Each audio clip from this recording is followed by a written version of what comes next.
Hello বন্ধুরা, Mimi's ক্রিয়েশনে আপনাদের আবার স্বাগতম।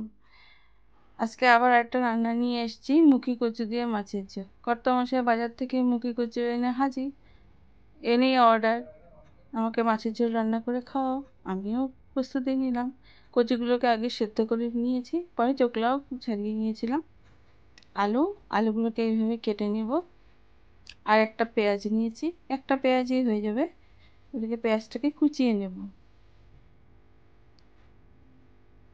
এখন তেলে কালো জিরে সোমবার দিয়ে তাতে আলুগুলোকে লবণ হলুদ মাখিয়ে ভাজবো। আলুগুলো ভাজা হয়ে গেলে কাঁচা লঙ্কা দিয়ে দিয়েছি। তারপরে আমি দিয়ে দেবো পেঁয়াজ কুচানো। এই দুটো যখন অল্প ভাজা ভাজা হবে তখন মুখিগুলো লবণ হলুদ মাখিয়ে এই তেলে ভাজবো। অল্প ভাজা হলে শুকনো লঙ্কার গুঁড়া, হলুদ আর লবণ দিয়ে ভালো করে কষবো মশলাটাকে। মশলা থেকে যখন তেল ছেড়ে আসবে তখন তাতে অল্প জল মিশিয়ে দেবো ঝোলের জন্য।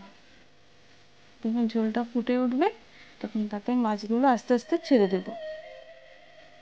মাছগুলো এই ঝোলে সেদ্ধ হবে।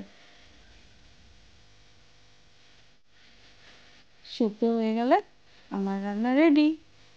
ঝোল অল্প শুকিয়ে ব্যাস, গ্যাস অফ করে দিলেই হলো। আমার ভিডিও যদি ভালো লেগে থাকে আপনারা আমার ভিডিওটা লাইক শেয়ার কমেন্ট অবশ্যই করবেন আর সাবস্ক্রাইবও করে দেবেন। ধন্যবাদ।